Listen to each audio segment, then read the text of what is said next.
Minggu depan itu adalah minggu di mana Tuhan Yesus dielulukan di Yerusalem. Kemudian hari Jumatnya kita merayakan Jumat Agung, memperingati Jumat Agung, dan minggunya lagi kita akan merayakan Paskah. Dan hari ini Tuhan memberikan satu tema kepada jemaat GW 4, yaitu hidup yang lahir dari kematian. Minggu Prapaskah ini kalau misalnya Bapak Ibu mungkin familiar dengan rekan-rekan kita di tubuh Kristus, ya, maksudnya di sinode yang lain, mereka bilangnya minggu sengsara, ya. Dan hari ini kita akan melihat betapa sebenarnya minggu-minggu ini Tuhan itu benar-benar sengsara, ya. Dia adalah Allah yang mengasihi kita, dan minggu-minggu ini dia benar-benar merasakan kesengsaraan karena dia begitu mengasihi kita. Mari kita buka kebenaran firman Allah yang terambil dari Yohanes pasalnya yang ke-12, ayatnya yang ke-20 sampai 33. Kalau sudah dapat ayatnya Bapak Ibu yang terkasih, saya undang kita semua bangkit berdiri 1 jam ke depan. Bapak Ibu duduk, ya, sekaligus menghormati kebenaran firman Allah. Kita membaca bersama-sama, ya, dengan saling mendahului. Dengan perikop, Yesus memberitakan kematiannya. Inilah Injil Kristus, kita baca 1, 2, 3. Di antara mereka yang berangkat untuk beribadah pada hari raya itu, terdapat beberapa orang Yunani. Orang-orang itu pergi kepada Filipus yang berasal dari Betsaida di Galilea, lalu berkata kepadanya, "Tuan, kami ingin bertemu dengan Yesus." Filipus pergi memberitahukannya kepada Andreas. Andreas dan Filipus menyampaikannya pula kepada Yesus.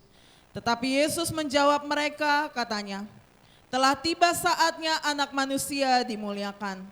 Aku berkata kepadamu, sesungguhnya jikalau biji gandum tidak jatuh ke dalam tanah dan mati, ia tetap satu biji saja. Tetapi jika ia mati, ia akan menghasilkan banyak buah. Barang siapa mencintai nyawanya, ia akan kehilangan nyawanya. Tetapi barang siapa tidak mencintai nyawanya di dunia ini, ia akan memeliharanya untuk hidup yang kekal. Barang siapa melayani aku, ia harus mengikut aku, dan di mana aku berada, di situ pun pelayanku akan berada. Barang siapa melayani aku, ia akan dihormati Bapa. Sekarang jiwaku terharu, dan apakah yang akan kukatakan? Bapa, selamatkanlah aku dari saat ini? Tidak, sebab untuk itulah aku datang ke dalam saat ini. Bapa, muliakanlah namamu. Maka terdengarlah suara dari sorga, aku telah memuliakannya dan aku akan memuliakannya lagi. Orang banyak yang berdiri di situ dan mendengarkannya berkata bahwa itu bunyi guntur. Ada pula yang berkata seorang malaikat telah berbicara dengan dia. Jawab Yesus, "Suara itu telah terdengar bukan oleh karena aku, melainkan oleh karena kamu. Sekarang berlangsung penghakiman atas dunia ini. Sekarang juga penguasa dunia ini akan dilemparkan keluar. Dan aku, apabila aku ditinggikan dari bumi, aku akan menarik semua orang datang kepadaku." Ini dikatakannya untuk menyatakan bagaimana caranya ia akan mati. Amin. Inilah Injil Kristus. Berbahagialah kita yang membaca, merenungkan, terlebih melakukan kebenaran firman Tuhan dalam kehidupan sehari-hari. Amin. Silakan duduk Bapak Ibu yang terkasih.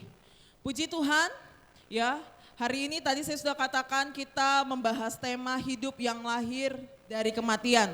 Background apa yang terjadi saat ini Bapak Ibu, ini mau mendekati Minggu Paskah. Ya, jadi Tuhan Yesus sudah masuk ke Yerusalem. Beberapa pembacaan sebelumnya, ya, bukan beberapa pembacaan, perikop sebelumnya itu Tuhan Yesus dielu-elukan di Yerusalem. Itu yang akan kita bahas minggu depan, ya. Dan hari ini saat ini setelah dia dielu-elukan di Yerusalem, ya, bangsa Israel saat itu semua sedang ramai di Yerusalem. Jadi Bapak Ibu bayangkan, nanti minggu depan akan saya dalami betapa ramainya kota itu karena mereka akan merayakan Paskah. Paskah bangsa Israel itu saat apa? Mereka memperingati, bangsa Israel, nenek moyang mereka keluar dari tanah Mesir. Dan mereka datang untuk beribadah. Kota itu penuh, ramai, orang datang dari berbagai tempat karena orang Yahudi bukan hanya di tanah Yudea saja, mereka berserakan di mana-mana, tetapi mereka kembali ke Yerusalem, orangnya penuh dan ramai. Tetapi di sini khusus di saat kita baca tadi, di perikop yang kita baca tadi, di situ dikatakan ada orang non-Yahudi, bahkan dikatakan itu mereka adalah orang Yunani. Orang Yunani ini mereka bukan Yahudi, Pak. Bukan orang Yahudi, mereka bukan bangsa yang menerima hukum Taurat. Mereka bukan bangsa yang menerima janji hukum Taurat. Ya, tetapi ada beberapa orang Yunani di situ, di antara orang banyak yang mau beribadah itu, ya, mereka bukan orang Yahudi, mereka orang luar. Mereka adalah orang-orang yang mungkin selama ini hanya mendengar Allah orang Israel. Mereka mungkin adalah orang-orang yang tinggal di daerah Dekapolis. Saya ingat saya sudah menjelaskan Dekapolis di pagi waktu tahun baru, ya, di situ mayoritas orang non-Yahudi, ya, mereka itu benar-benar keturunan Yunani murni. Mereka adalah orang-orang kafir, ya, dan orang-orang kafir ini mereka sudah mendengar Allahnya orang Israel, karena orang Israel itu monoteis, beda dengan Yunani, banyak banget dewa-dewanya, mereka tertarik. Cuman satu Allah, Allahnya bangsa Israel tuh Allah itu esa, ya kan, hanya satu Allahnya. Dan mereka datang untuk melihat perayaan Paskah itu, tetapi mereka tetap saja kafir. Saya ingat tahun lalu saya sudah kasih tahu di tempat ibadah bangsa Israel ada tulisan, ada batasan. Ya, orang yang kafir gak boleh masuk. Jadi mereka itu adalah orang-orang luar, mereka yang hanya mengamat-amati dari luar. Tetapi sekarang mereka bukan hanya mendengar tentang Taurat, tetapi mereka juga mendengar Yesus. Mereka mendengar tentang Yesus karena Tuhan Yesus sudah membangkitkan Lazarus. Itu adalah salah satu mujizat. Saya yakin bahkan mungkin mujizat Tuhan yang terbesar adalah membangkitkan orang mati. Itu menjadi buah bibir, wah luar biasa. Dia membangkitkan orang mati. Dan akhirnya mereka datang kepada Filipus, salah satu murid Tuhan Yesus. Dan mereka katakan, Tuhan, kami ingin bertemu dengan Yesus. Permintaan yang sangat sederhana, tetapi ini keluar dari mulut non-Yahudi. Ya, mereka mendekati Filipus, ya, Tuhan, kami ingin bertemu dengan Yesus. Bapak Ibu, ini benar-benar permintaan yang luar biasa. Mungkin ini rasanya bahkan Bapak Ibu, saya yakin ini sering terlewat perikop ini, ya. Tetapi ini bayangkan Bapak Ibu, bangsa-bangsa lain yang selama ini berada di luar, yang kalau ibadah mereka bahkan gak bisa masuk, mereka hanya ngelihat karena ada batasan, kalau masuk kamu mati, ya, karena mereka bukan orang Yahudi. Tetapi bangsa-bangsa luar ini yang selama ini berada di luar, mereka yang tidak menerima hukum Taurat Musa, ya, mereka yang selama ini di luar kini datang mencari Sang Mesias. Ini luar biasa sekali. Ini adalah salah satu penggenapan janji bahwa keselamatan Allah bukan hanya untuk orang Israel. Amin. Keselamatan yang diberikan oleh Allah itu untuk semua bangsa-bangsa. Tetapi di sini kita lihat Filipus ragu-ragu. Mereka datang kan, Tuhan kami ingin ketemu Yesus. Nah dia gak langsung ngomong tuh ke Yesus, dia konsultasi lagi sama Andreas, gimana nih? Kita pertemukan gak? Karena dulu masih ada sentimen bahwa sesungguhnya hanya bangsa Israel adalah bangsa yang spesial. Padahal begitu banyak tulisan di Perjanjian Lama yang berbicara tentang pertobatan yang akan dialami oleh semua bangsa. Ya, coba saya jadi teringat, saya nggak masukin di situ, tolong saya dibantu Yesaya 49 ayat 6.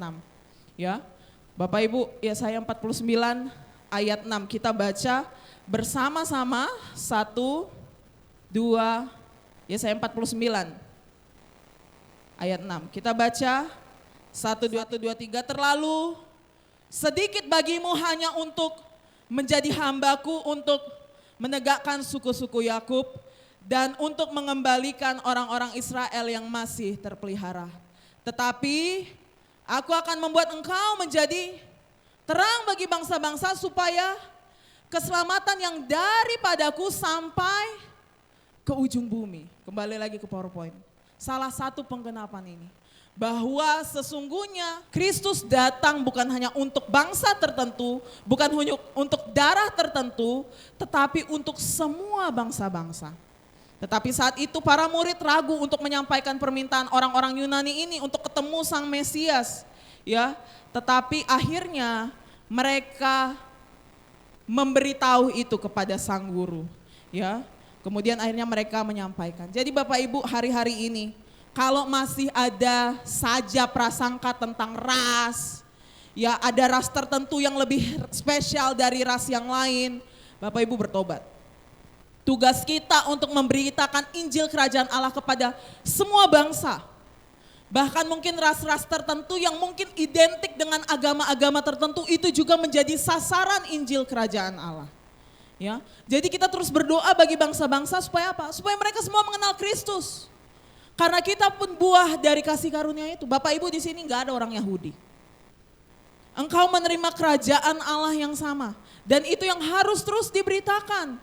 Ini penting bahwa misi kita bukan sempit hanya untuk ras tertentu. Atau supaya kita sama. Ya, suku kita sama. Tidak, tetapi bagi semua bangsa. Tuhan datang bagi semua bangsa. Jadi bangsa-bangsa yang lain ini. Yang selama ini masih berada di luar. Engkau dan saya. Kini datang mencari Mesias. Tapi sebelum kita masuk ke situ, saya nanya, bukankah ini juga kerinduan kita? Kita nanya, kita selalu katakan, Tuhan aku ingin melihat Engkau. Tuhan aku ingin bertemu Engkau. Tuhan aku ingin mengalami Engkau. Bahkan maksud Tuhan di sini bahasa aslinya Tuhan kami ingin bertemu dengan Yesus.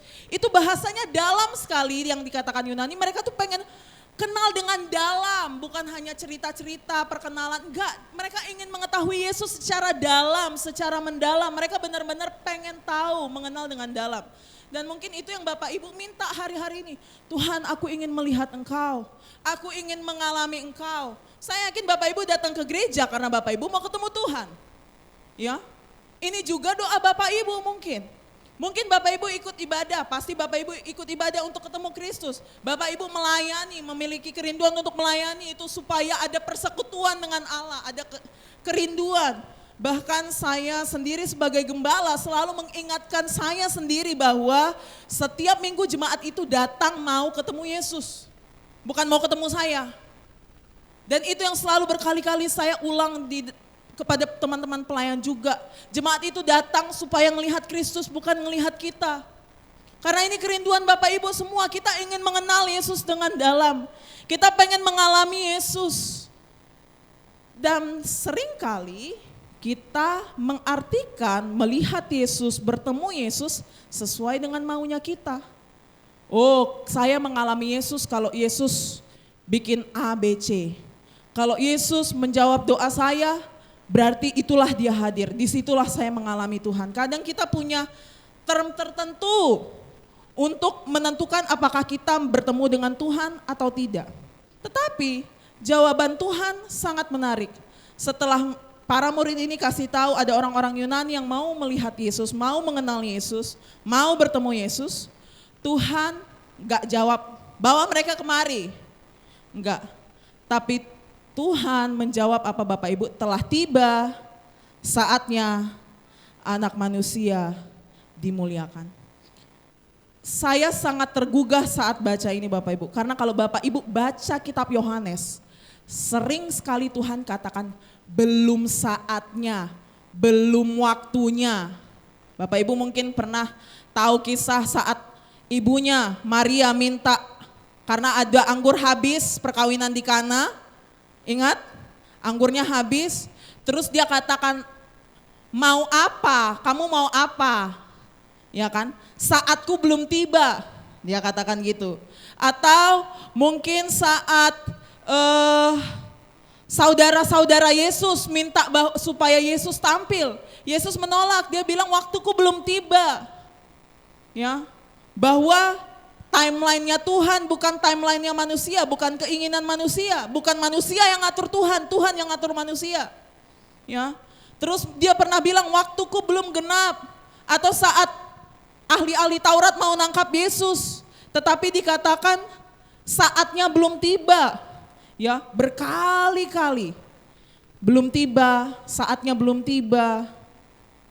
Ya, tetapi saat orang Yunani mau ketemu Yesus, dia katakan, telah tiba saatnya. Bapak Ibu coba dalami ini. Ya. Karena Kristus berkata saatnya sudah tiba, bukan waktu dia mengubah air jadi anggur, bukan saat dia mengadakan mujizat, bukan saat dia mau ditangkap terus tiba-tiba dia ngilang. Tetapi dia mengatakan saatnya sudah tiba, saat orang-orang dari bangsa-bangsa lain datang mencari dia. Dia bilang saatnya sudah tiba. Telah tiba saatnya anak manusia dimuliakan. Kalau kita dengar ini, kita bilang, wes Yesus mau ngapain nih? Mau bikin kekuatan militer kah? Bahwa bukan cuman backingannya, bukan cuman orang Yahudi tapi orang non-Yahudi juga. Apakah mau ada peperangan yang dahsyat secara darah dan daging? Tetapi Tuhan Yesus mendefinisikan kemuliaan bukan kemenangan duniawi Bapak Ibu. Dia nggak bilang saatnya sudah tiba saat dia membangkitkan Lazarus. Dia bukan bilang saatnya sudah tiba saat dia mengadakan mujizat yang besar. Tetapi justru dia mengatakan saatnya sudah tiba saat orang-orang yang jauh pun mencari Yesus. Dan dia mendefinisikan kemuliaan Bapak Ibu yang terkasih. Dengan kasih Kristus, tolong perhatikan saya. Tuhan Yesus mendefinisikan kemuliaan. Telah tiba saatnya anak manusia dimuliakan. Bukan untuk menunjukkan kehebatan secara duniawi, tetapi dia sedang memberitakan kematiannya sendiri. Ya, tadi kita sudah baca, perikopnya Yesus memberitakan kematiannya. Justru Tuhan berbicara, karena dia matilah justru dia dipermuliakan. Dia mau menunjukkan kemuliaan itu saat ngomongin salib. Salib itu bukan kehinaan bagi Tuhan, ini tahta kemuliaan Tuhan. Tuhan katakan saatnya sudah tiba anak manusia dipermuliakan. Dan dia melanjutkan dengan ngebahas biji gandum. Ya, dia katakan apa Bapak Ibu, ayat 24, 1, 2, 3, aku berkata kepadamu, sesungguhnya jikalau biji gandum tidak jatuh ke dalam tanah dan mati, ia tetap satu biji saja. Tetapi jika ia mati, ia akan menghasilkan banyak buah. Dia mulai kasih contoh perumpamaan sesuatu yang dapat dimengerti pada orang di masa itu. Biji gandum itu kan keras ketutup ya Bapak Ibu ya, keras. Ya memang aman sih, utuh sih, bisa menjaga diri sendiri, tapi mandul Bapak Ibu, enggak menghasilkan buah apa-apa. Tetapi saat dia jatuh ke tanah, saat dia dikuburkan, saat dia mati, justru disitulah muncul kehidupan. Tuhan mau ngasih tahu, kalau dia hanya tetap hidup, ya, kalau dia tidak menjalankan peristiwa salib yang nanti akan kita peringati sekitar 1 minggu lewatan lagi, nggak sampai 2 minggu lagi, ya. Kalau dia tidak mati, sia-sia. Kalau dia tidak mati, matilah Anda semua dan saya. Tetapi kalau dia mati, saat dia mati di atas kayu salib, seperti biji gandum yang jatuh ke tanah, dikuburkan, tapi justru menghasilkan banyak buah. Inilah Allah kita. Seringkali tadi saya katakan di awal Bapak Ibu minta, Tuhan saya ingin bertemu dengan Engkau, saya ingin merasakan kehadiran-Mu. Tetapi justru Tuhan menyembunyikan dirinya di balik kematian. Justru Tuhan menyembunyikan dirinya di balik kelemahan. Bagi orang dunia di luar sana salib itu adalah berita kebodohan. Tetapi salib itu sesungguhnya kemuliaan Allah, kekuatan Allah. Jadi Tuhan mau bilang, kalian mau ketemu saya, kalian mau mengenal saya. Yunani kan nanya nih, kami mau bertemu Yesus. Jadi jawabannya gini, kamu mau ketemu saya, lihat saya disalib. Kamu mau mengenal saya, lihat saya mau mati bagimu. Bukan untuk menunjukkan kekuatan. Jadi Yesus itu biji gandum itu. Anak Allah yang kekal yang harus masuk ke dalam tanah. Supaya apa? Supaya lahir berjuta-juta anak Allah. Lahir engkau dan saya melalui iman di dalam kelahiran baru. Ya, Tapi kan kita nggak suka ini, kita nggak suka ngomongin penderitaan, kita nggak suka ngomongin salib. Tetapi Tuhan berkata, kamu mau kenal saya, kamu akan melihat saya dipermuliakan. Kamu akan melihat saya mati. Kamu mau mengenal saya, lihat saya yang mati. Ya. Tetapi udah di situ nggak enak, dia lanjutkan lagi. Bukan hanya dia yang harus mati, tetapi pengikutnya juga mengikuti jalan dia. Makin gak enak kan Bapak Ibu? Ya. Coba Bapak Ibu baca ayat 25. 1, 2, 3. Barang siapa mencintai nyawanya, ia akan kehilangan nyawanya. Tetapi barang siapa tidak mencintai nyawanya di dunia ini, ia akan memeliharanya untuk hidup yang kekal. Ternyata prinsip ini, biji ini yang harus dikuburkan supaya jadi buah banyak, ternyata prinsip yang sama diberikan Tuhan bagi para pengikutnya. Siapa di sini Bapak Ibu yang mau mati bagi orang lain? Mungkin bagi anak sendiri, mungkin Bapak Ibu masih mau. Tapi untuk tetanggamu, tolonglah, Anda siapa? Ya. Tetapi Tuhan katakan, barang siapa mencintai nyawanya, ia akan kehilangan nyawanya. Kita nggak suka ini, kita nggak suka jawaban ini. Kita pengennya yang spektakuler. Tuhan, kami ingin melihat Engkau, kami ingin merasakan. Ku yakin Kau hadir di sini. Masalah saya ini, utang saya 500 juta selesai besok hari misalnya. Di situ kita merasakan kekuatan Tuhan mungkin. Tetapi justru Tuhan berkata, barang siapa mencintai nyawanya, ia akan kehilangan nyawanya. Prinsip gandum ini, biji gandum ini, bukan hanya bagi Kristus saja, tetapi bagi engkau dan saya. Apa maksudnya nyawa? Bapak Ibu bukan sekedar Bapak Ibu kayak nafas Bapak Ibu habis.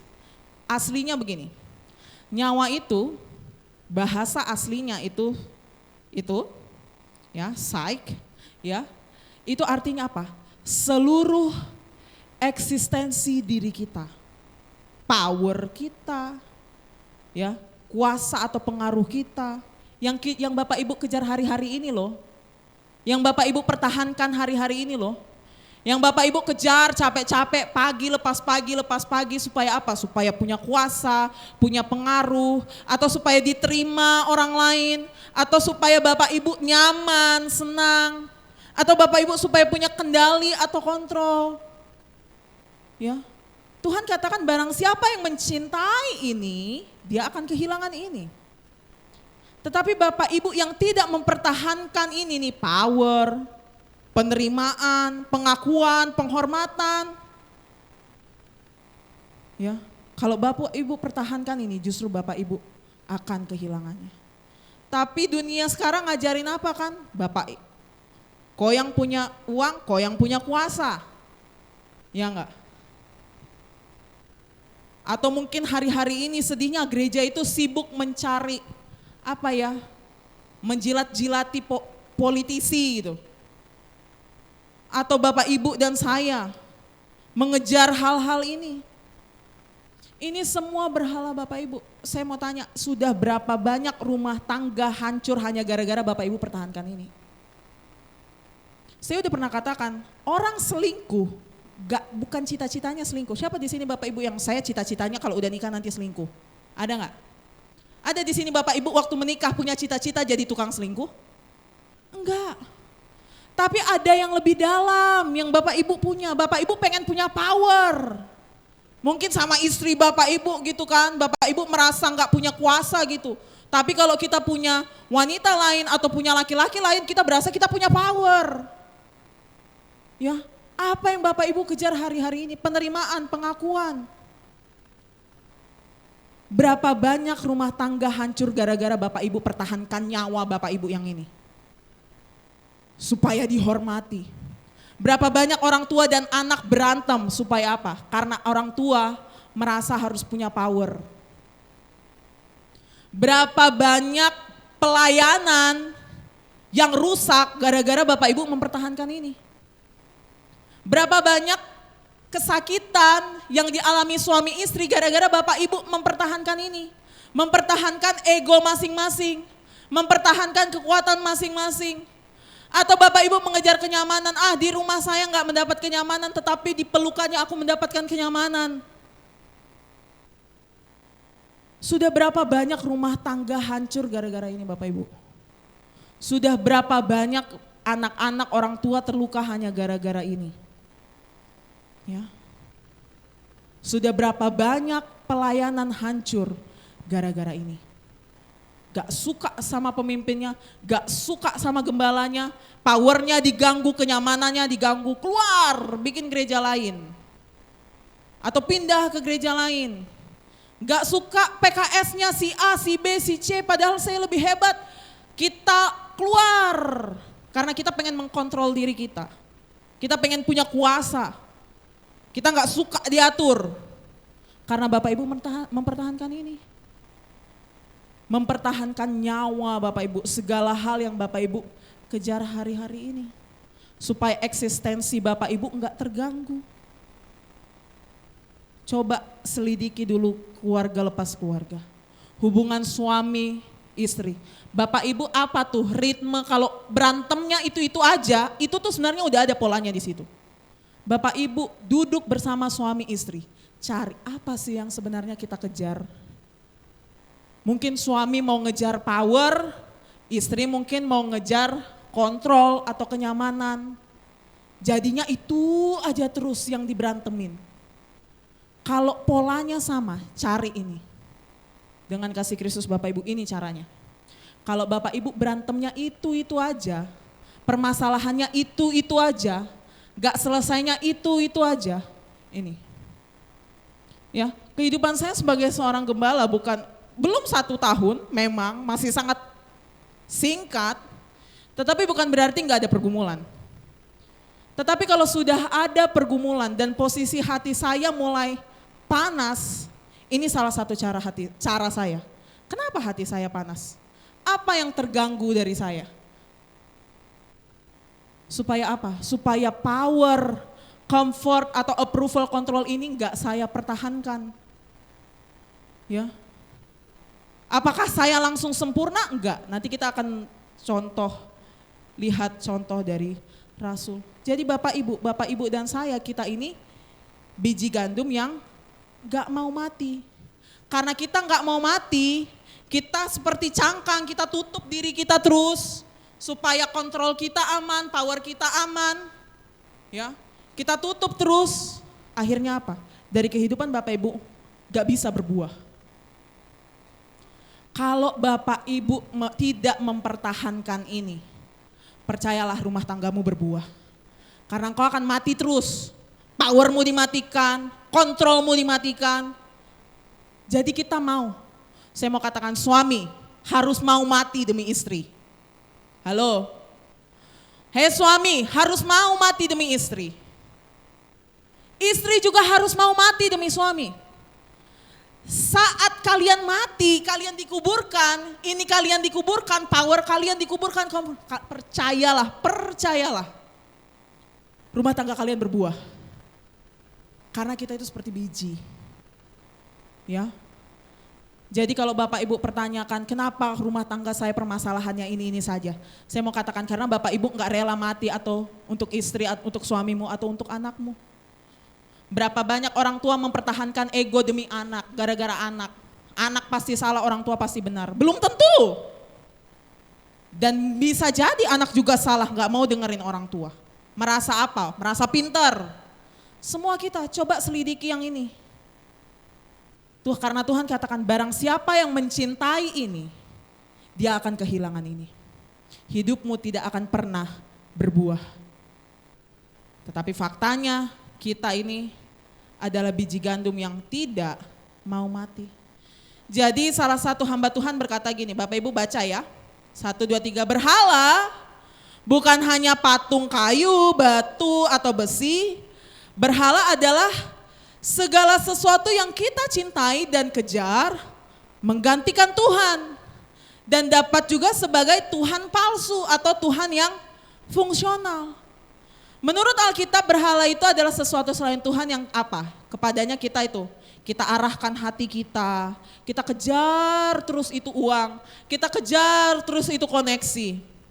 Atau apa yang memotivasi kita, apa yang menguasai atau memerintah kita, dan apa yang kita layani. Banyak orang mudah banget diatur sama uang. Uang salah enggak? Uang enggak salah. Uang itu hamba yang baik tapi tuan yang jahat. Dengar saya, uang itu hamba yang baik tapi tuan yang jahat. Jadi jangan menuhankan uang. Justru uang itu harus menghamba. Ngerti? Jadi kalau Bapak Ibu apa yang mengarahkan hati kita terus, itu terus yang kita pikirin, itu udah jadi berhalamu Bapak Ibu. Atau apa yang memotivasi, kita kejar terus itu ya. Kita sampai ke ujung dunia pun kita kejar gitu, yang memotivasi kita selalu. Supaya apa kita pikir, supaya koneksi kita lancar, supaya kita dibantu. Atau apa yang memerintah kita, menguasai kita. Gampang banget kita dikuasai, mungkin diatur orang karena koneksi, karena uang. Karena tadi kita mempertahankan ini terus. Ya. Dan apa yang kita layani habis-habisan. Bapak Ibu lihat ayatnya, catat ayatnya, baca dan selidiki. PR untuk semua rumah tangga di rumah. Apa yang hari-hari ini mengarahkan hati kita? Ya. Apakah kita rindu mengkontrol dan segala macam? Cari tahu. Bahkan penyembahan berhala, kita baca 1, 2, 3.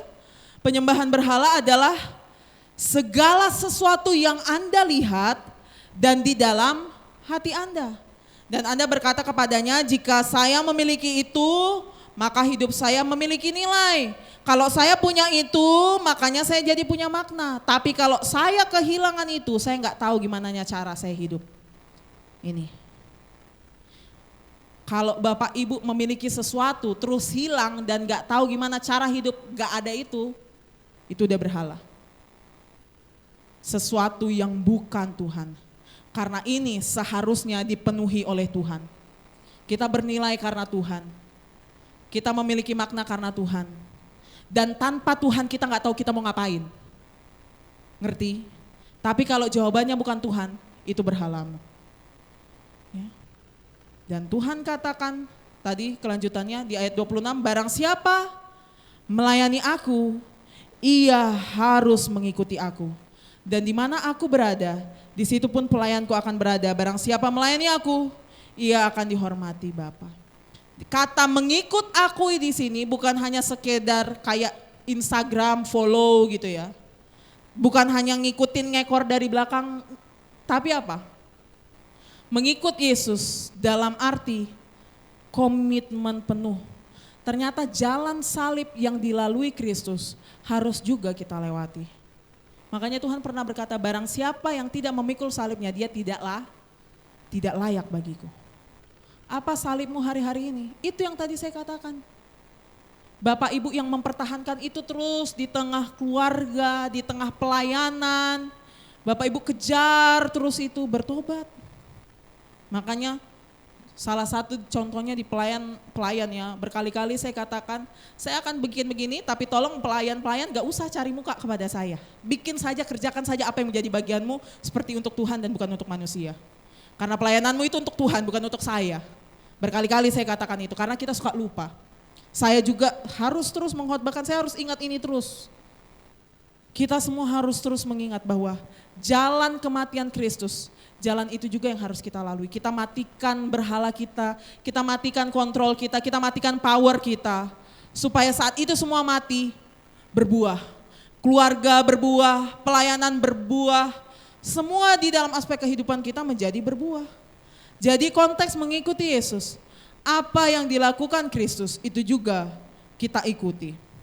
Ya. Kita harus siap mengorbankan diri. Bapak Ibu siap mengorbankan diri bagi keluargamu sendiri? Mengorbankan harga dirimu untuk suami atau istrimu? Ya. Jadi saya heran kalau ada istri yang terus memperjuangkan suaminya yang terhilang atau sebaliknya. Terus kita katakan, ngapain laki-laki di sini, banyak ikan di laut gitu kan. Enggak, memang harus kita pertahankan. Ngerti enggak? Dibilang kamu tuh kayak gak ada harga diri banget ngejar-ngejar suamimu itu, mempertahankan suamimu yang mungkin udah pergi atau istrimu itu yang sudah pergi. Enggak, kita harus berdoa memohon belas kasih Tuhan.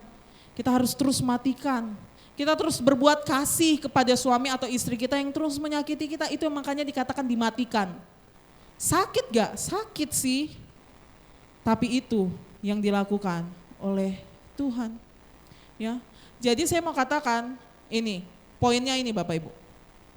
Orang yang membenci nyawanya, ya, artinya Bapak Ibu bukan disuruh bunuh diri ya, membenci nyawanya tuh saya bunuh diri, enggak.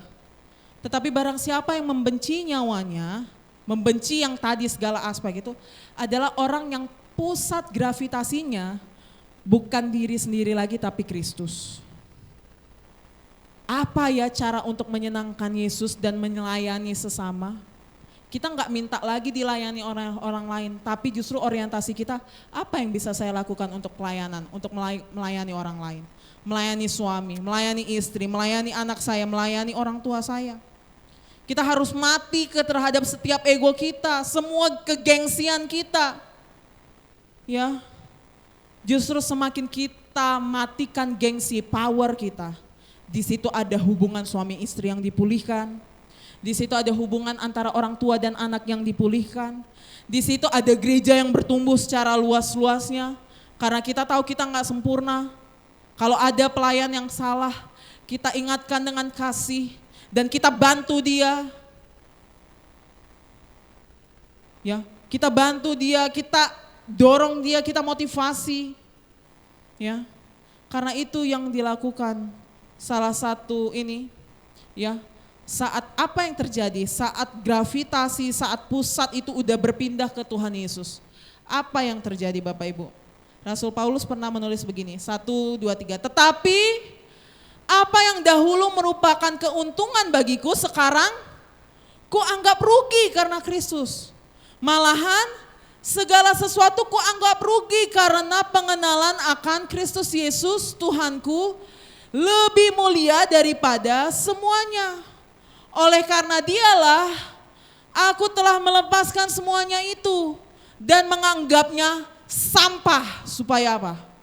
Supaya aku memperoleh Kristus.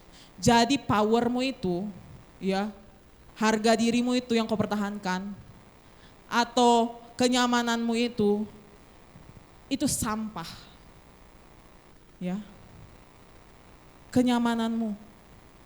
Supaya apa? Supaya kita memperoleh Kristus. Ini yang saya katakan. Saat pusat kita yang kita kejar bukan tentang kita, saya nggak dihargain. Bukan itu lagi. Bukan itu lagi yang kita kejar. Penghargaan manusia, atau pengakuan manusia, penerimaan manusia. Atau supaya kita bisa ngatur orang dengan uang kita. Atau kita mau diatur oleh orang lain karena uang. Supaya perut kita kenyang, kita mau diatur-atur orang yang mungkin orangnya itu tidak sesuai dengan firman Allah. Ya, itu. Semuanya Rasul Paulus anggap sampah. Apa yang Rasul Paulus punya? Dia orang Yahudi, dia orang pintar, semua hukum Taurat dia kerjakan dengan sempurna. Bapak Ibu lihat ayat-ayat atas dari Filipi 3 ini. Kalau hukum dia disunat 8 hari dia udah disunat, ya kan? Semua itu dia anggap sampah. Yang dia pertahankan selama itu ternyata sampah. Dia sampai menyiksa gereja Tuhan untuk melaksanakan hukumnya itu, dia anggap itu semua sampah. Semua dia anggap rugi. Tetapi pusat dari Rasul Paulus sudah pindah bukan ke dirinya sendiri lagi tapi kepada Kristus. Rasul Paulus ini nulis ini bukan waktu dia lagi hebat Bapak Ibu, dia nulis ini waktu dia lagi di penjara. Di penjara karena Kristus, tapi dia bilang itu semua lebih mulia, lebih berharga. Lebih berharga dia dijeruji demi Kristus daripada dia bebas di luar sana untuk menyiksa pengikut Kristus. Karena dia tahu itu semuanya sampah. Ya. Jadi di masa-masa prapaskah ini Bapak Ibu, di masa-masa penderitaan Yesus Kristus, kita renungkan juga kondisi keluarga kita, kondisi hati kita, kondisi pelayanan kita, atau kondisi apapun yang hari-hari ini engkau kejar. Ya, semuanya itu adalah sampah. Kalau bukan Kristus, itu tidak berguna. kalau kamu pertahankan dan kamu kejar.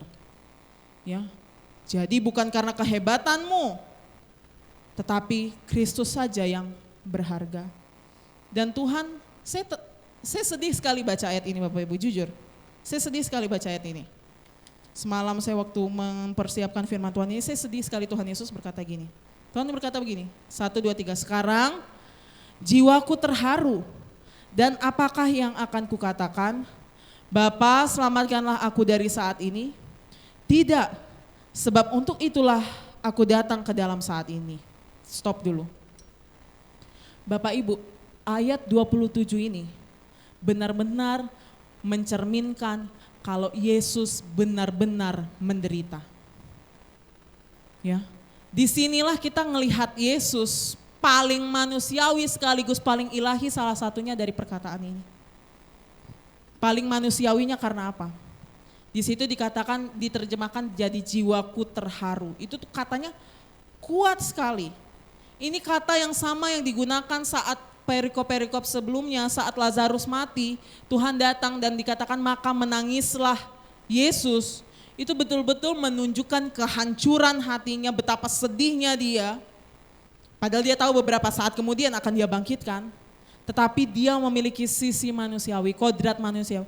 Dan dia di sini benar-benar merasakan ketakutan. Bahkan dia tergoda untuk berbicara kepada Bapak-bapak, selamatkanlah aku dari ini. Ada enggak cara lain selain salib? Ini itu mirip dengan doa Tuhan Yesus di Getsemani. Hatiku sangat sedih seperti mau mati rasanya. Yesus pun tergoda untuk berkata, Bapa selamatkanlah aku dari ini. Ini benar-benar menderita ya Bapak Ibu. Kalau hari ini Bapak Ibu menderita dan menangis demi suami, demi istrimu, demi anak-anakmu, percayalah Kristus merasakan kelemahanmu. Dia juga benar-benar tergoda. Mungkin Bapak Ibu katakan, Tuhan saya selesaikan sajakah pernikahan ini? Atau Tuhan saya biarkan sajakah anak saya ini terhilang? Mungkin Bapak Ibu tergoda untuk berkata seperti itu. Kristus juga pernah mengalaminya. Tetapi Kristus dicobai namun dia tidak berdosa. Justru dia lanjutkan tidak. Sebab untuk itulah aku datang ke dalam saat ini. Tetapi itu tidak membatalkan rasa takutnya, dia memang takut. Kayak ada enggak cara lain selain salib? Ya. Ini tuh seperti doa di Taman Getsemani, mirip. Tetapi beda dengan doa di Getsemani, dia benar-benar sendiri. Bapa, jikalau mungkin, lalukanlah cawan ini daripadaku. Tapi bukan kehendakku yang jadi, melainkan kehendakmu. Itu dia ngomongin sendiri. Tapi dia ngomongin ini di depan orang-orang. Ya. Tapi dia tahu, dia datang ke dunia supaya apa? Saat dia dimatikan, beribu-ribu orang akan diselamatkan. Buahnya makin banyak, bangsa-bangsa seperti Yunani tadi datang. Kami mau kenal Yesus. Dan Tuhan katakan saatnya sudah tiba. Karena dia mati bukan hanya untuk orang Yahudi. Dia juga mati untuk semua bangsa-bangsa. Mati bagi engkau dan saya. Jadi Bapak Ibu, Tuhan Yesus taat bukan berarti Tuhan Yesus enggak bergumul. Tuhan Yesus juga punya pergumulannya. Dia sampai katakan Tuhan, dia tergoda untuk Tuhan ada enggak cara lain selain salib. Ya.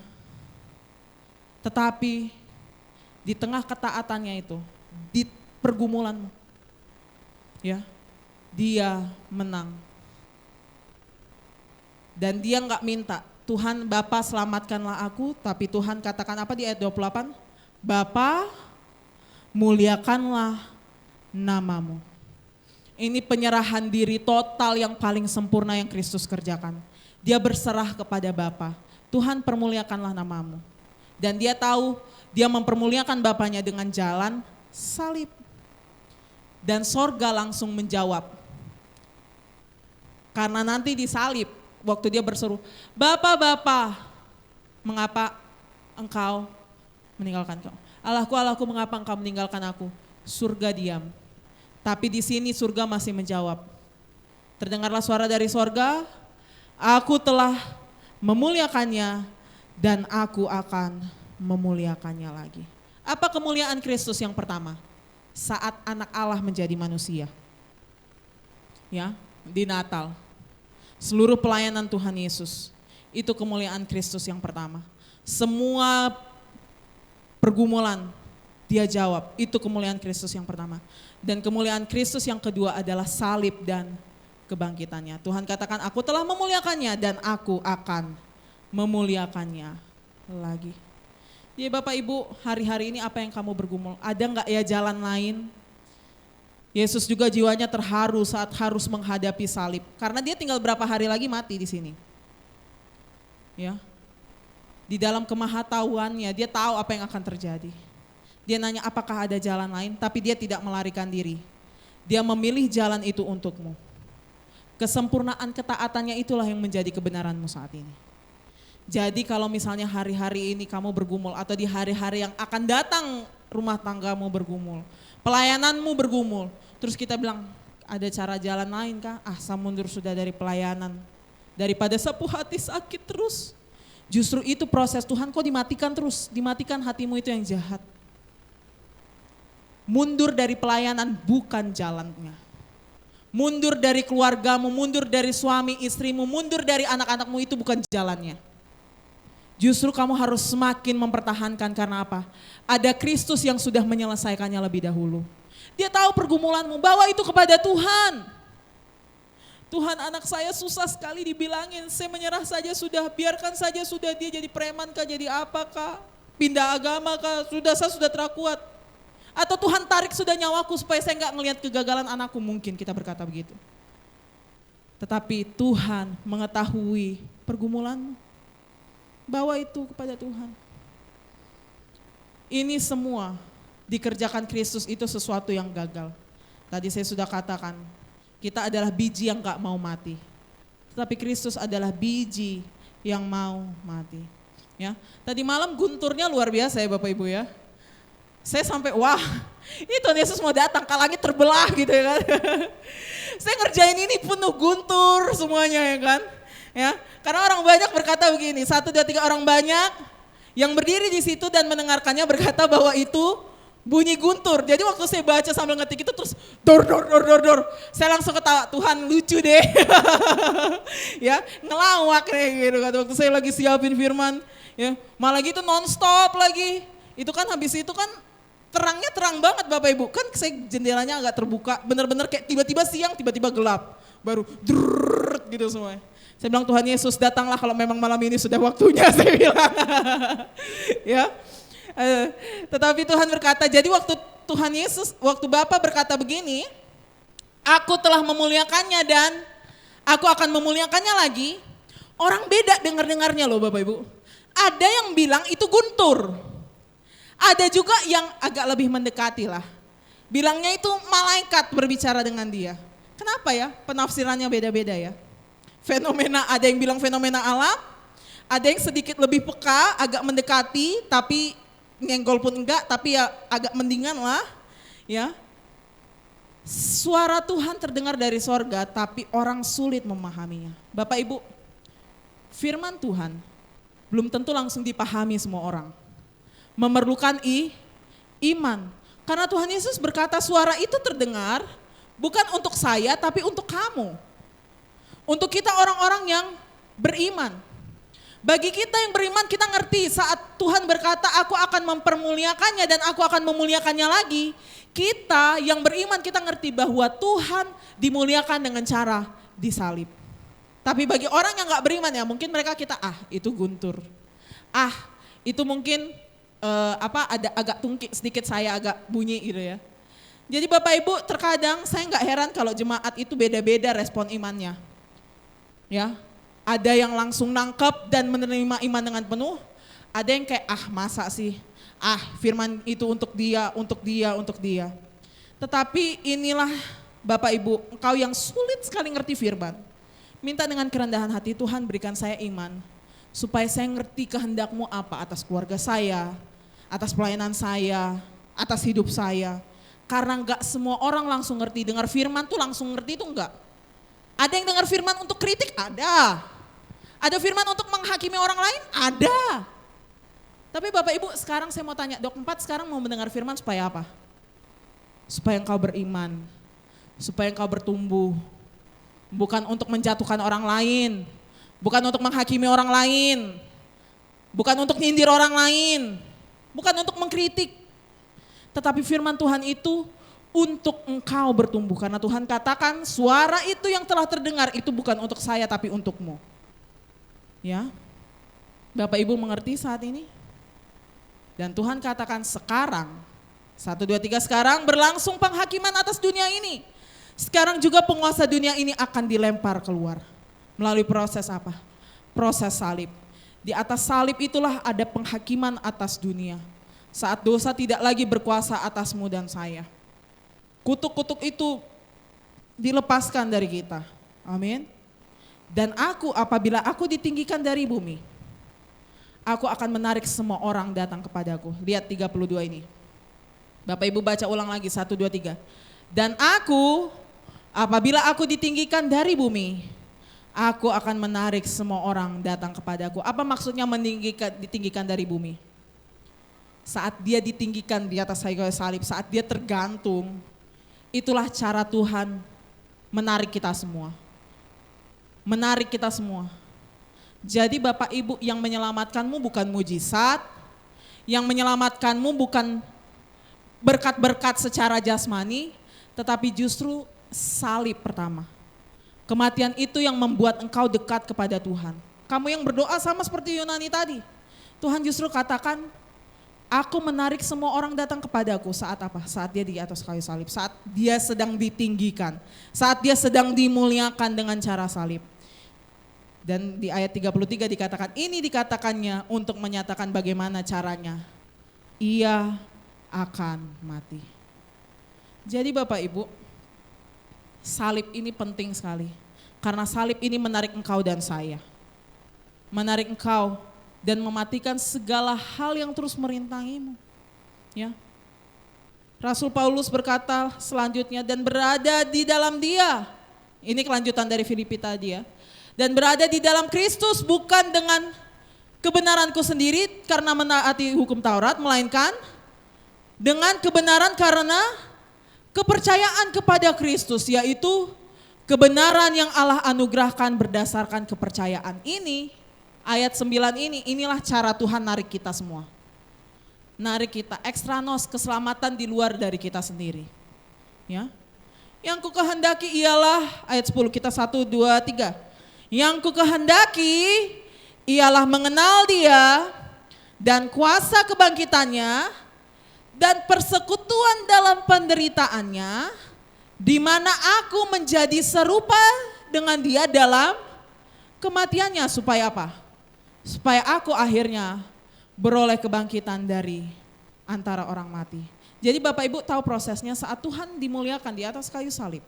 Ditariklah semua kita ini, hidup di dalam kehidupan yang baru, memiliki kehidupan yang baru, dan yang kita kehendaki di ayat 10 adalah bersekutu di dalam penderitaannya juga.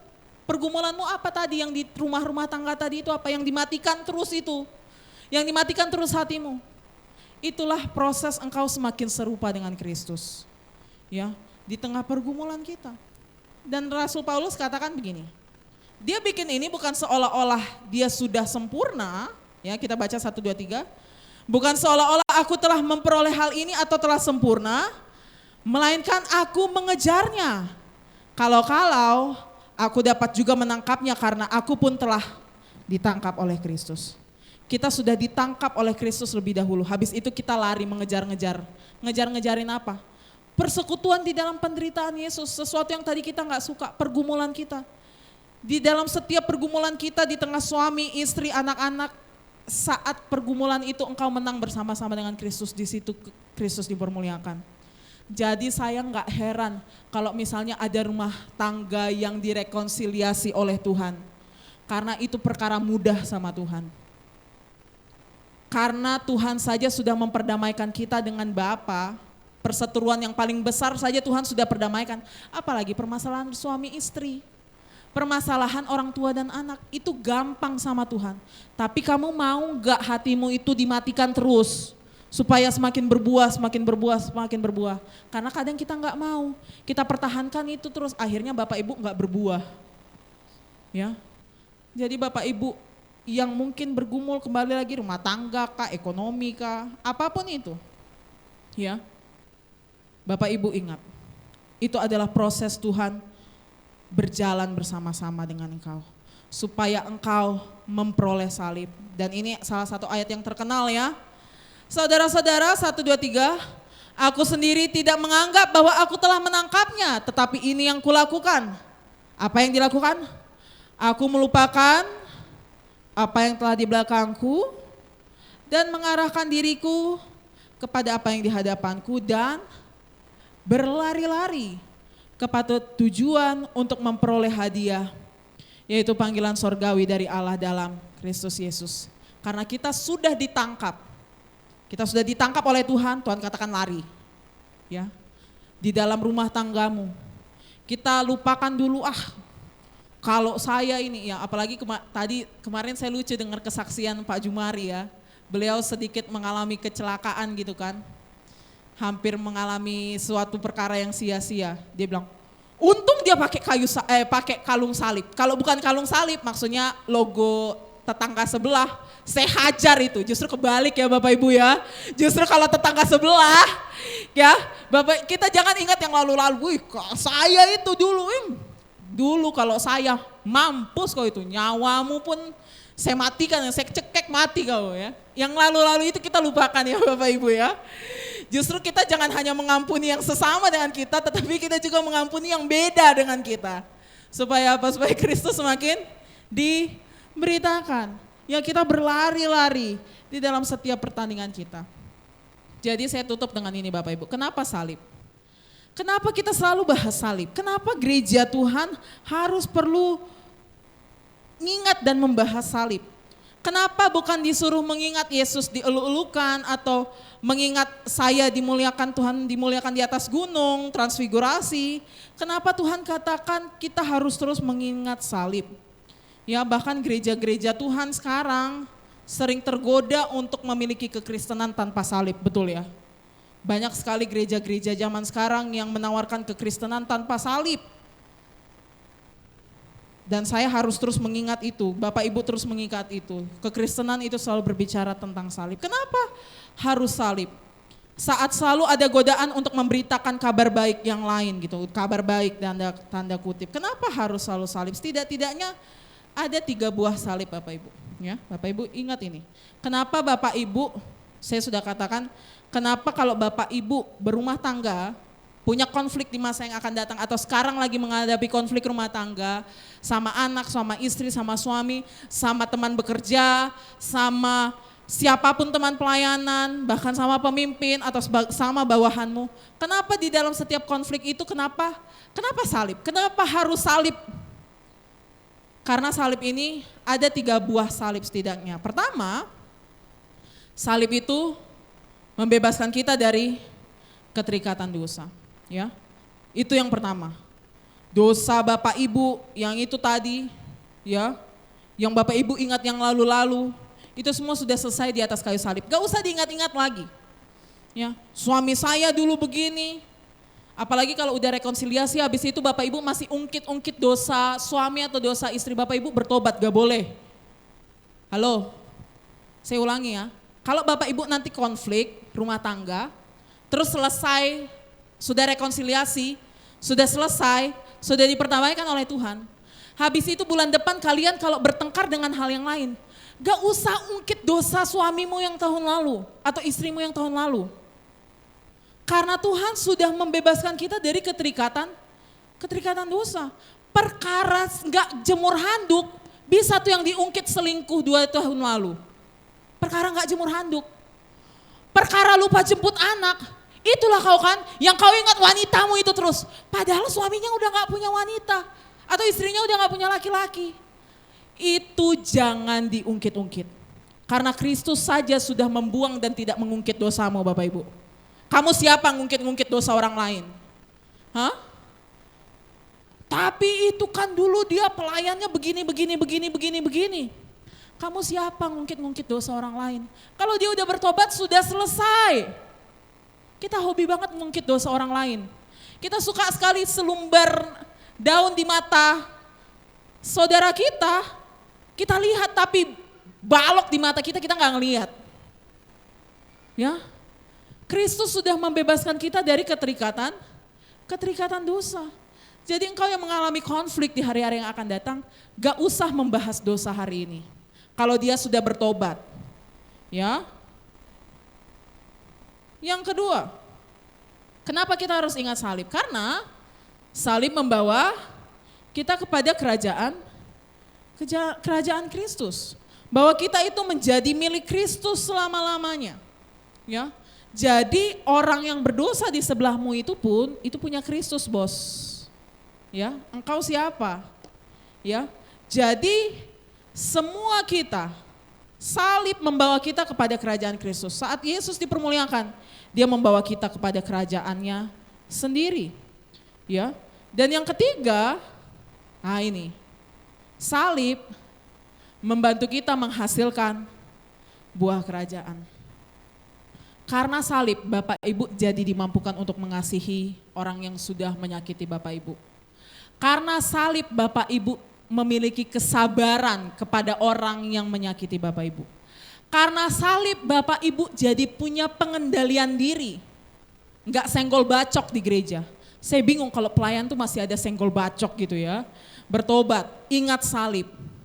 Ya, salib membantu kita menghasilkan buah kerajaan. Karena tadi kita dimatikan kan. Kalau udah dimatikan, berbuah. Ingat biji tadi. Kalau udah dimatikan, berbuah lagi. Kalau udah dimatikan, berbuah lagi. Jadi salib membantu kita menghasilkan buah kerajaan.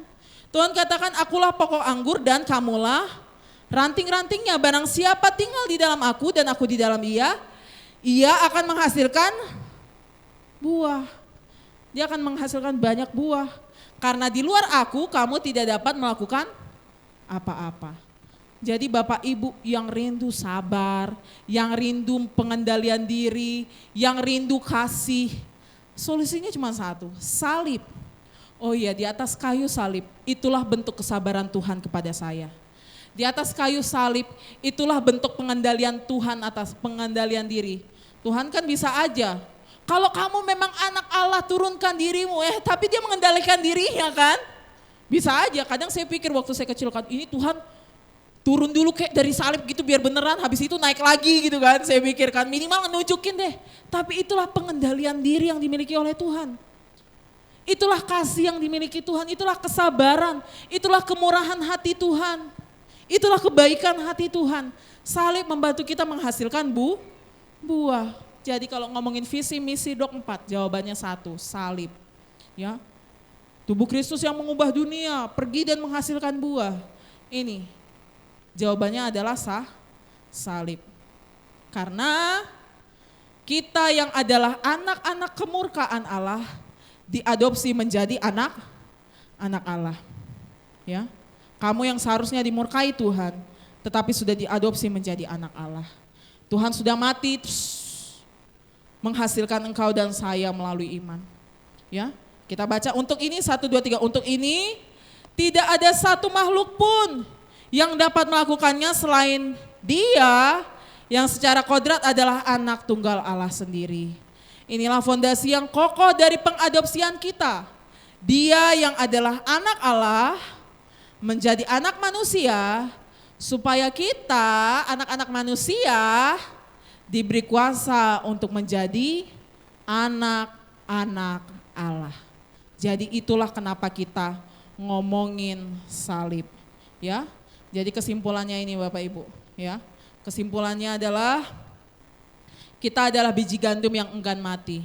Kamu yang egois, tapi karena Kristus adalah biji gandum yang rela mati bagi kita, kita akan dimampukan untuk menjadi biji-biji gandum yang terus mati dan berbuah, mati dan berbuah, mati dan berbuah. Terus kalau Bapak Ibu ingin kenal Kristus, ingin merasakan Kristus, Tuhan katakan jawabnya tadi, tiba saatnya aku dipermuliakan. Jadi kalau Bapak Ibu mau mengenal Kristus, maka lihatlah salibnya dan kuburnya. Lihatlah kematian dan kebangkitannya, itu cara engkau mengenal Kristus. mengenal kasih-Nya, mengenal kesabarannya, mengenal kemurahan hati-Nya. Ya. Dan kemegahan kita hanya ada di dalam Kristus. Kalau Bapak Ibu tadi masih pertahankan power, kuasa, kontrol, saya mau katakan harga dirimu itu sekarang hanya di dalam Kristus. Itu buang aja. Kristus jauh lebih berharga.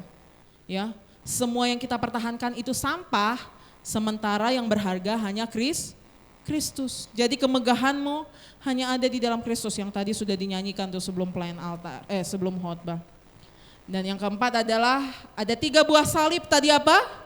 Membebaskan dari keterikatan dosa, membawa kita kepada kerajaan Kristus, dan membantu kita menghasilkan buah kerajaan Allah. Ini udah ngomongin, ini poin keempat ini udah ngomongin keempat banget. Disciples of Christ Kingdom, ya kan? Murid-murid kerajaan Kristus. Ya, ini buahnya itu dari salib. Jadi Bapak Ibu ngomongin murid-murid kerajaan Kristus, ya, ngomongin pergi dan menghasilkan buah, ngomongin visi misi dok 4, ya, caranya satu, melihat salib, karena itu semuanya buah dari kematian Kristus. Saya undang para pelayan maju ke depan, ya. Jadi ini adalah minggu sengsara Tuhan Yesus Bapak Ibu, dan Tuhan Yesus benar-benar merasakan kesengsaraan. Dan mungkin hari-hari ini engkau sengsara di tengah pergumulan suami yang susah sekali diajak ibadah, atau istri yang susah sekali diajak untuk bekerja sama, atau mungkin anak-anak yang terus memberontak kepada orang tua, atau anak-anak yang mungkin punya orang tua yang tidak bertanggung jawab, bapaknya atau ibunya yang tidak bertanggung jawab. Apa pergumulanmu hari-hari ini? Ya, itu adalah proses Tuhan sebenarnya mematikan engkau. Minta Tuhan, biarlah salibmu yang membuat saya, memberikan saya kekuatan untuk berbuah. Biarlah melalui pergumulan ini, minta kepada Tuhan, Tuhan, keluarga saya lagi bergumul ini, Engkau tahu Tuhan, Engkau maha tahu saya lagi bergumul ini di tengah keluarga. Tapi biarlah melalui pergumulan ini akan dilahirkan buah-buah. Ya, akan lahir keluarga yang semakin saling mengasihi, keluarga yang semakin saling mengampuni, keluarga yang semakin saling dan takut akan Allah. Ada keluarga yang semakin sehati sepikir. Ya, minta itu kepada Tuhan. Karena Tuhan juga di minggu-minggu sengsara ini dulu pernah mengalami pergumulan, tetapi Dia menang untuk engkau dan saya Bapak Ibu. Dia menang atas segala kelemahan kita. Mari pribadi lepas pribadi, sampaikan pergumulanmu di hadapan Tuhan, kerinduan hatimu untuk suami, anak-anakmu, istrimu, orang tuamu. Tuhan tidak pernah mengecilkan pergumulanmu, menganggap remeh pergumulanmu. Sampaikan itu kepada Tuhan.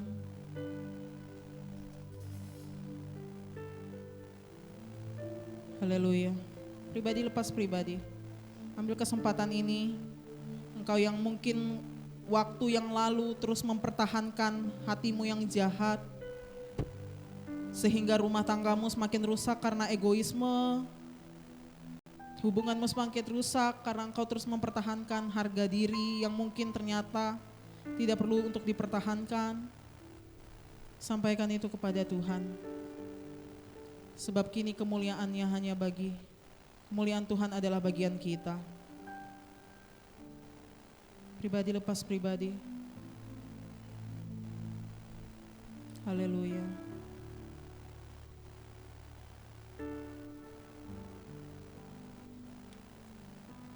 Akui segala dosamu di hadapan Tuhan. Tuhan, hamba menyerahkan setiap jemaatmu yang bergumul hari-hari ini untuk rumah tangga mereka, untuk anak-anak mereka, untuk suami atau istri mereka, atau mereka yang bergumul di tengah pekerjaan, ada rekan yang menjahati mereka, ada bos yang semena-mena kepada mereka, atau ada para pelayan yang mungkin sedang berselisih. Tuhan, Ternyata itu segala sesuatu yang tidak perlu kami pertahankan. Dan biarlah Tuhan kasih-Mu terus melimpah di dalam setiap kami. Biarlah kami terus melihat salib-Mu ya Tuhan, supaya akan muncul buah-buah kerajaan, karena kami tahu salib-Mu telah memanggil kami, telah membebaskan setiap dosa kami, bahkan membuat kami menjadi warga kerajaan Allah. Haleluya. Mari kita naikkan pujian yang tadi, kulihat mulia Bapakku, His glory and my good. Haleluya. Pribadi lepas pribadi, nyanyikan ini dengan iman.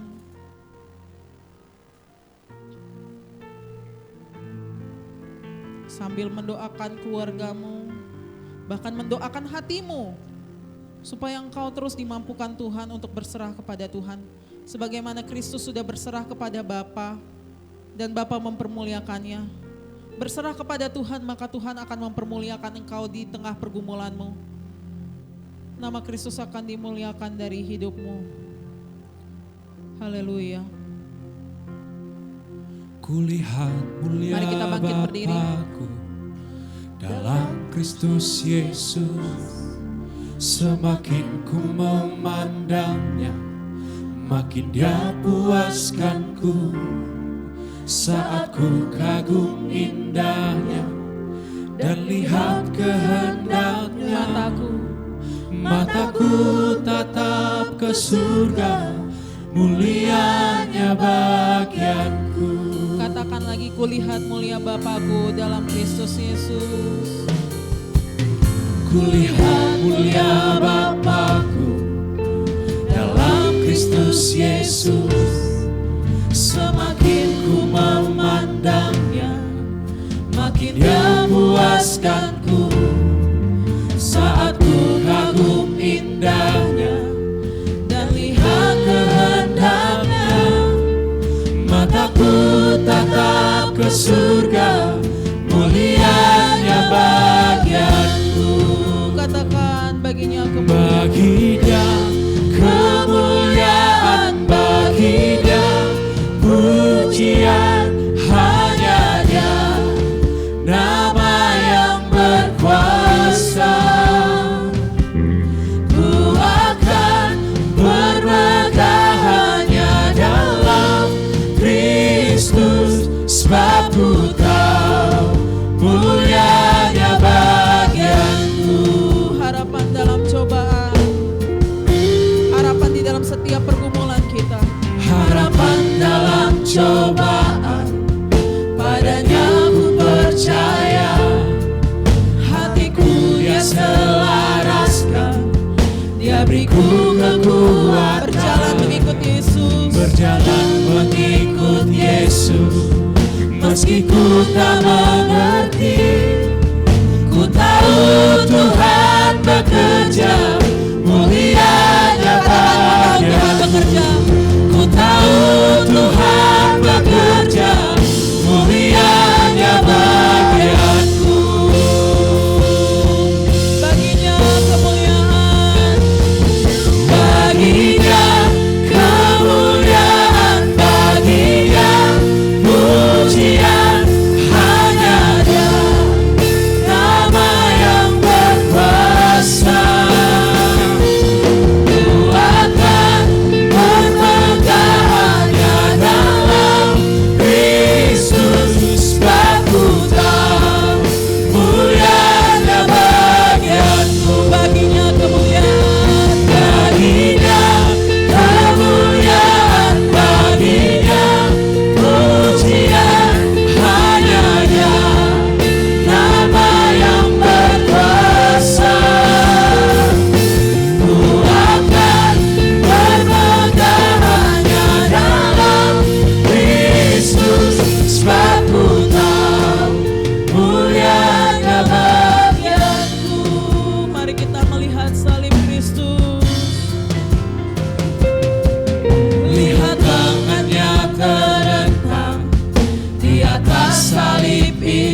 tuduhan yang menimpaku pada salib pipaku.